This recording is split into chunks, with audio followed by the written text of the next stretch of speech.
तो आज मैं अपना जेई 2024 का एक्सपीरियंस, सॉरी मेरी शिफ्ट 24 थी। आज मैं अपना जेई 2026 का एक्सपीरियंस शेयर करने वाला हूँ। मेरी शिफ्ट थी 24 शिफ्ट 1। तो पहले मैं आपको एग्ज़ाम के बारे में बताता हूँ कि मैं जब पहुँचा सेंटर पे तो क्या हुआ। मैं सेंटर पे गया सुबह। टाइमिंग 7 बजे दे रखी थी, तो 7 बजे ही मैं एंटर किया। उन्होंने गेट खोला। गेट खोलते ही गार्ड ने एंट्री दी। गार्ड पहले आपको चेक करते हैं कि एडमिट कार्ड आपका इसी सेंटर पे है और एग्ज़ाम आज के दिन है। फिर आपको ऊपर भेजा जाता है जहाँ पे एग्ज़ाम कंडक्ट होने वाला है। वहाँ पे एक गार्ड्स होते हैं और वो आपकी फ्रिस्किंग करते हैं। बेसिकली मेटल डिटेक्टर से आपको चेक करते हैं। और मेरी तो ऐसी स्ट्रिक्ट चेकिंग हुई नहीं कि मेरी पॉकेट्स चेक करी, कुछ करा। तो आपकी हो सकती है, दैट्स समथिंग वो जो हो सकता है। मेरी नहीं हुई, पर मेरे एक दोस्त की हुई थी।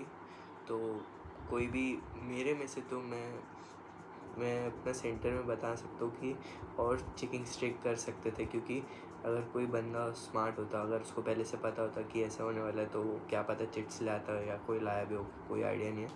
और उसके बाद हम लोग का रजिस्ट्रेशन हुआ, जिसमें आपकी फ़ोटो खींची जाती है और आपको एक कंप्यूटर एलोकेट किया जाता है। आपको कंप्यूटर पे जाके बैठना होता है। इसके बीच अगर आप एक बार वॉशरूम जाते हैं रजिस्ट्रेशन से पहले, रजिस्ट्रेशन के बाद वॉशरूम जाना अलाउड नहीं है।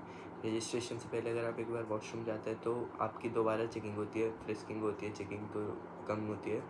और फिर आप कंप्यूटर पे बैठते हैं। 1.5 आवर आपको वहीं बैठना पड़ता है। अगर आप जल्दी आ गए हो तो वहीं बैठे रहे। वो कंप्यूटर पे आपका नाम दिखता है और आपका रजिस्ट्रेशन नंबर दिखता है। देन आपको पासवर्ड डालना होता है और 9 बजे एग्ज़ाम शुरू हो जाता है। जैसे एग्ज़ाम शुरू हुआ, पहला क्वेश्चन मेरा आया था कि स्प्रिंग कांस्टेंट, तो मेरे को वो क्वेश्चन आता था। मैंने कॉन्फिडेंस लिया। नेक्स्ट क्वेश्चन मुझसे नहीं हुआ। मैं न्यूटन्स लॉ ऑफ कूलिंग का मैंने स्किप किया। ऐसे मैं करता गया और 3 घंटे का पता ही नहीं चलता एग्ज़ाम हॉल में। एग्ज़ाम करते हुए मुझे पेपर बहुत इजी लगा था, पर मैं फिर भी मैथ्स में थोड़ा वीक हूँ, तो मैं मैथ्स में 10 ही कर पाया। तो क्योंकि एक क्वेश्चन में बहुत कॉन्फिडेंस बूस्ट मिला, क्योंकि सेम क्वेश्चन शिफ्ट पेपर 1 में आया था। उसका सेम अगर उसको सिंप्लीफाई करते तो सेम वही एक्सप्रेशन बन जाता है। एंड वो कॉन्फिडेंस बूस्ट अच्छा था। केमिस्ट्री मेरे को इजी लगा, तो पेपर करते हुए मुझे लगा पेपर बहुत इजी है, तो मैंने ओवर अटेम्प्ट थोड़ा सा कर दिया। मतलब मैं 4 एक्स्ट्रा क्वेश्चन करके आ गया, जो मुझे नहीं लगता अगर नॉर्मल डे होता तो मैं शायद वो क्वेश्चन आंसर नहीं करता नेगेटिव के फेयर से। फिर भी मेरे को लगा इजी है, तो मैं ओवर अटेम्प्ट करके आया हूँ। अब तो रिज़ल्ट ही पता चलेगा क्या होगा। सो the experience was that the last 4 days what I really did was I was revising whole DNF block, whole P block, पूरा बायोमोलिक्यूल पढ़ा। और गेस व्हाट, मेरे पेपर में उस तीनों टॉपिक में से एक क्वेश्चन नहीं आया। It's so unfair. मतलब कैसे बता सकते हैं, बहुत बायोमोलिक्यूल्स का कैसे क्वेश्चन नहीं आया, ना ही डीएनएफ का क्वेश्चन आया।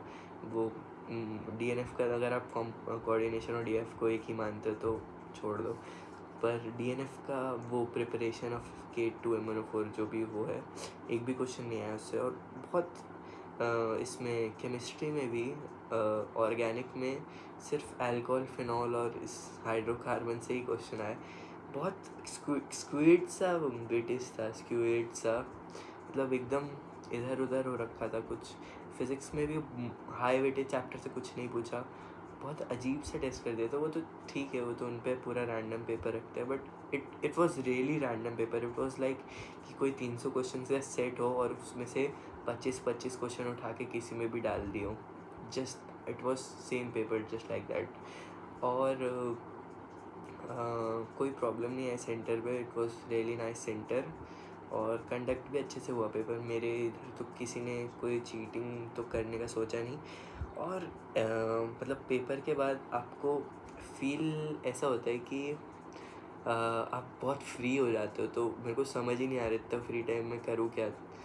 कुछ भी नहीं, मेरे को सो जाता हूँ, मैं उठ जाता हूँ, फ़ोन चलाता हूँ। फ़ोन भी कितना ही आप यूज़ कर सकते हो, ज़्यादा से ज़्यादा क्या आप कर सकते हो। तो बहुत बोर हो गया वो देख रिज़ल्ट तक।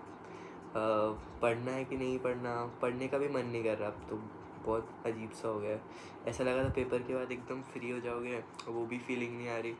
इट्स बहुत अजीब से पॉइंट पे हूँ लाइफ के। एंड नाउ आई थिंक कि मुझे पढ़ लेना चाहिए, पर मैं नहीं पढ़ रहा हूँ क्योंकि अभी एक ही दिन हुआ है पेपर को, और ना ही मैंने आंसर की देखी। मैं बाहर निकला, मैंने रिएक्शन देखा, मतलब ऑनलाइन बच्चों का रिएक्शन देखा, तो टफ़ और मॉडरेट पेपर था, तो मेरे को इजी लगा था, तो मैं थोड़ा खुश हुआ। पर मैंने आंसर की कुछ भी नहीं देखा क्योंकि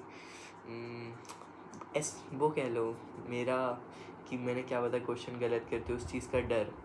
और वही है श्रोडिंगर्स कैट वाले, ये कि कैट मरी हुई है ज़िंदा है, मुझे पता ही नहीं करना मरी हुई है ज़िंदा है, क्योंकि बहुत मैं सीधा रिज़ल्ट देखना चाहता हूँ। और ये इसे आप डुअल साइड मेरा कह दो कि मैं बहुत हिपोक्रेट हूँ कि मेरे को लग रहा है मैंने गलत किया इसलिए देखना नहीं चाह रहा, जो मर्जी कहे तो ठीक है, पर मैं नहीं देखना चाह रहा रिज़ल्ट। आंसर की मैंने देखी थी, मैंने सॉल्यूशंस देखे, और most of the questions correct है, एक क्वेश्चन रॉन्ग था, पर उस आंसर की में बस 8 क्वेश्चन करवाए थे उस टाइम तक, तो मतलब हर एक सब्जेक्ट से, तो मैं नहीं देखना चाहूँगा, मैं सीधा रिज़ल्ट देखना चाहूँगा। एंड नाउ टॉकिंग अबाउट कि अब क्या होगा, मुझे लगता है कि 20 जैसे मैंने पहले ही प्रेडिक्ट किया था कि 23 का पेपर मुश्किल आएगा, जो 23 को आएगा, और वो मुश्किल आया। मुझे लगता है 28 और के जो 2 पेपर है ना बहुत ईजी आएंगे, आई हैव दैट फीलिंग। पता नहीं अब कैसा होगा, पर जो भी होगा। अपार्ट फ्रॉम जेई पेपर, अगर आप देते हो और उसके बाद लोग आपसे पूछते हैं कैसा गया, it does not feel really good to tell them कि कैसा गया, क्योंकि आपका अच्छा गया बुरा गया आप एक्सप्लेन ही नहीं कर सकते वर्ड्स में पेपर कैसा गया है और क्यों गया है। मतलब मैं पेपर से बाहर निकला, मैंने ऊपर देखा हवा में और बोला कि वेल प्लेड, मतलब भगवान को मज़ा आ गया पेपर देखे, पर अच्छा लगा। It was really good experience. और अगर आप 2 साल से मेहनत कर रहे हो तो आप आपको पेपर देके ऐसी ही फीलिंग आती है कि ठीक है हो गया, अब आगे क्या, आगे क्या, that's you want to keep going कि ये game continue. And that was it I think for today's video, that's my experience 24 shift 1। Thank you.